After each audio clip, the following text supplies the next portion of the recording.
अब तक ऐसा माना जा रहा था कि मेन स्ट्रीम मीडिया गोदी मीडिया है और हम जैसे पत्रकार जो सोशल प्लेटफॉर्म पर काम करते हैं, यूट्यूब पर, फेसबुक पर, वो दरअसल निष्पक्ष होकर के विश्लेषण करते हैं, खबरें बताते हैं, वो गोदी मीडिया नहीं है। लेकिन अब बहुत सारे ऐसे यूट्यूबर्स आपको मिलेंगे जो अब वही काम करने जा रहे हैं जो मेन स्ट्रीम मीडिया कर रहा है, यानी वो भी मेन स्ट्रीम मीडिया की तरह अब गोदीगिरी करने वाले हैं। आप बिल्कुल सही सुन रहे हैं और ये खबर 100% दुरुस्त है। आपको बता दें कि 2024 के लोकसभा इलेक्शन की ज़मीन तैयार करने के लिए मोदी सरकार ने अब यूट्यूबर्स का सहारा लेना शुरू कर दिया है और मोदी सरकार के मंत्री पीयूष गोयल ने 50 यूट्यूबर से मुलाकात की है और ये मुलाकात 24 जून को हुई है। उस मीटिंग में कहने की तो ये बात हुई है कि न्यू इंडिया को आगे बढ़ाने, इंडिया को प्रोग्रेसिव बनाने के लिए ये तमाम तर सहायता ली जा रही है यूट्यूबर्स के, लेकिन इसकी सच्चाई बहुत ही खौफनाक है। यानी बीजेपी का इससे दो मकसद है।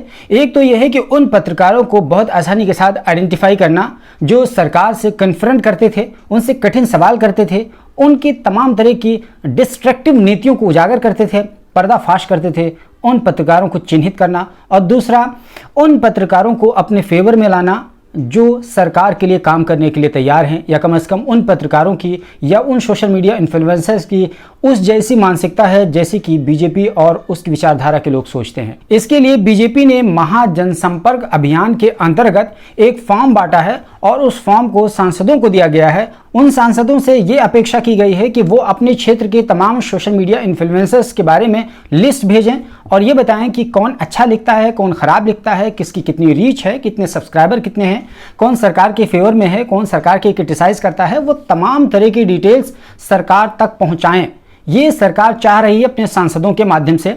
इस तरीके से सरकार एक तरीके से ऊपर से लेकर के बिल्कुल ग्राउंड सतह पर डिजिटल प्लेटफॉर्म के जरिए से अपने वोटर्स तक पहुंचना चाह रही है।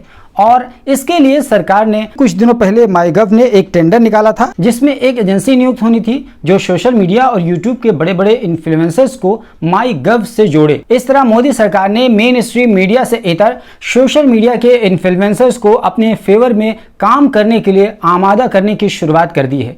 यही कारण है कि जब पीयूष गोयल जो कि बीजेपी के मंत्री हैं, उन्होंने 24 जून को 50 देश के बड़े बड़े इन्फ्लुएंसर्स के साथ मीटिंग की और उसके बाद में जो एजेंडा निकल कर के सामने आया तो इससे ये पता चला कि अब वो तमाम यूट्यूबर्स जो अपने अलग अलग फील्ड में काम कर रहे थे और बड़े बड़े यूट्यूब चैनल्स जिनके मिलियंस में सब्सक्राइबर हैं, वो तमाम लोग अब बीजेपी की गुणगान करते हुए नजर आएंगे, अलग अलग तरीके से बीजेपी का प्रचार प्रसार करेंगे और एक तरीके से अपना काम छोड़ करके वो बीजेपी के लिए काम करना शुरू करेंगे। और ये सब 2024 को जहन में रखते हुए किया जा रहा है।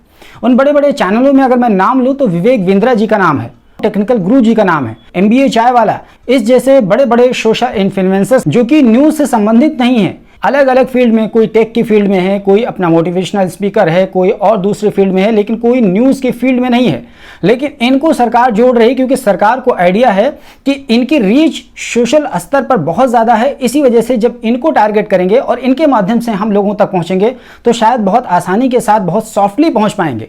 और जहाँ तक सवाल यह है कि आखिर बीजेपी के लिए मेन स्ट्रीम मीडिया जब काम कर ही रहा था तो सोशल मीडिया के इन्फ्लुएंसर्स को अपने पाले में करने की क्या ज़रूरत थी, इनको गोदी मीडिया बनाने की क्या ज़रूरत थी।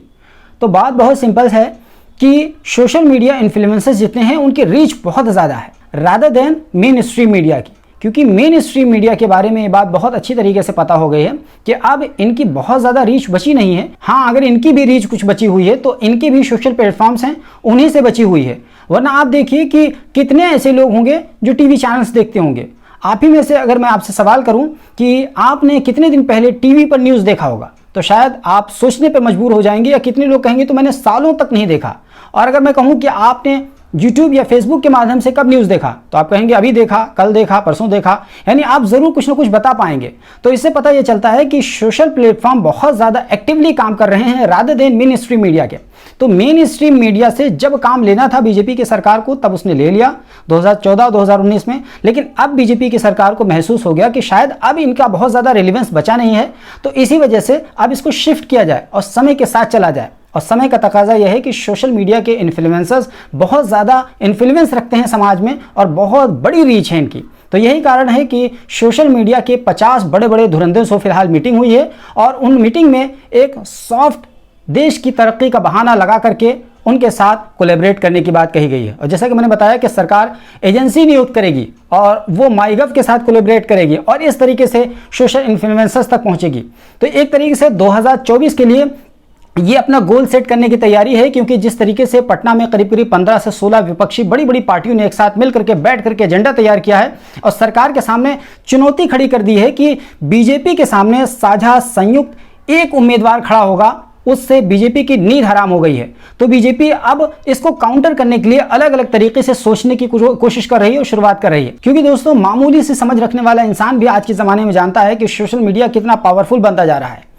यही कारण है कि 2010 में 2011 में जब अरब स्प्रिंग की शुरुआत हुई थी, तो आपको जान करके आश्चर्य होगा कि ये एक फेसबुक के माध्यम से और एक फेसबुक पोस्ट के जरिए से ये पूरे अरब स्प्रिंग की चिंगारी उठी थी और वो ट्यूनीशिया से उठी थी। तो इस तरीके से बीजेपी को भी पता है और बीजेपी को ये भी पता है कि दरअसल हमारे देश भारत में सोशल मीडिया के यूजर्स कितने हैं। थोड़ा सा अगर मैं आपको डाटा बताऊं तो आप ये बात जान करके हैरान हो जाएंगे कि यूट्यूब दुनिया का दूसरा सबसे बड़ा सर्च इंजन है गूगल के बाद, और अगर वीडियो फॉर्मेट में करें तो पहले नंबर पर आ जाता है। और यूट्यूब को पूरी दुनिया भर में एक महीने के अंदर 260 करोड़ लोग देखते हैं। और जहां तक इंडिया की बात है तो ये अंदाजा लगाया गया है कि 2023 में यूट्यूब के व्यूवर्स इंडिया में 447 मिलियन हैं। अब अंदाजा लगाइए कि कितनी बड़ी संख्या है जो YouTube देखती है। इसके साथ एक और आंकड़ा बताएं तो 70% से ज्यादा लोग मोबाइल पर YouTube देखते हैं। वहीं YouTube के अलावा फेसबुक की बात करें तो इंडिया में केवल एक महीने यानी जनवरी 2023 में फेसबुक पर 316 मिलियन लोगों ने आकर के वीडियो देखा। और इसके अलावा थोड़ा सा एक और आंकड़ा आपको बताते चलें कि 100 करोड़ से अधिक लोग भारत में मोबाइल यूज करते हैं, जिसमें से 60 करोड़ से अधिक स्मार्टफोन यूज करते हैं। तो ये था कारण जिसकी वजह से बीजेपी ने अब मेन स्ट्रीम मीडिया से अपना मोह भंग करते या कराते जो भी कहें, वो सोशल प्लेटफॉर्म के इन्फ्लुएंसर्स को टारगेट करना शुरू किया और उनके माध्यम से अपने दाल गलाने की कोशिश की है। लेकिन सबसे बड़ा यहाँ पर सवाल यह है कि आखिर सरकार ने ये जो एजेंसी नियुक्त करने की बात कही है, आखिर इस एजेंसी के नियुक्त करने की ज़रूरत ही क्या है। और दूसरा बड़ा सवाल यह है कि अगर इस एजेंसी को नियुक्त किया जाता है तो इसका फंड कहाँ से आएगा। और तीसरा बड़ा सवाल और बहुत ही हास्यास्पद सवाल है कि क्या इसके बदले में यूट्यूबर्स को पैसा दिया जाएगा। ये मैं जानबूझ के कह रहा हूं क्योंकि जाहिर सी बात है कोई भी बिना पैसे के कैसे काम करेगा और क्यों काम करेगा। तो जाहिर सी बात है पैसा दिया जाएगा, और अगर पैसा दिया जाएगा तो उन यूट्यूबर्स को टैक्स पेयर का पैसा क्यों दिया जाएगा, ये बहुत अहम सवाल है। इसके अलावा एक बड़ा सवाल यह है कि क्या सरकार उन यूट्यूबर्स को डायरेक्ट उनके अकाउंट में पैसा देगी या उस एजेंसी के थ्रू देगी। अगर डायरेक्ट उनके अकाउंट में पैसा देगी तब तो ये बहुत ही गंभीर बात है। और एक और अहम सवाल यह है कि आखिर क्या यूट्यूबर्स सरकार द्वारा प्रायोजित इंटरव्यू या उस खबर या प्रचार प्रसार जो कुछ भी सरकार के लिए करेंगे उससे पहले वो डिस्क्लेमर देंगे कि क्या ये पेड सर्विस है, इसके लिए पैसा दिया गया है। अगर ऐसा करते हैं तो वो खुद ही एक्सपोज हो जाएंगे, और अगर ऐसा नहीं करते हैं तो एक प्रकार का घोटाला माना जाएगा। और सबसे बड़ा घोटाला तो ये माना जाएगा कि जिन यूट्यूबर्स के सब्सक्राइबर ने उनको ये जान करके सब्सक्राइब किया था कि आप हमें इस फील्ड से रिलेटेड जानकारी देंगे, जब आप उन्हें सरकार का एजेंडा परोसने लगेंगे तो उनके साथ तो सबसे बड़ा घोटाला होगा। और सबसे बड़ा सवाल ये है कि क्या उन यूट्यूबर्स की क्रेडिबिलिटी दांव पर नहीं लग जाएगी। ऐसे में उन यूट्यूबर्स को भी अपने आप के लिए थिंक करना होगा, मंथन करना होगा, सोचना होगा कि आखिर आपने क्या करने के लिए चैनल बनाया था और आप कहां जा रहे हैं और किसकी गोदी में बैठने जा रहे हैं। वैसे दोस्तों ये बहुत ही अहम जानकारी थी, हमने सोचा कि आप तक पहुंचाएं। आपको ये वीडियो कैसा लगा, अगर पसंद आया है तो लाइक कर लीजिए, नहीं पसंद आया तो आप डिसलाइक भी कर सकते हैं।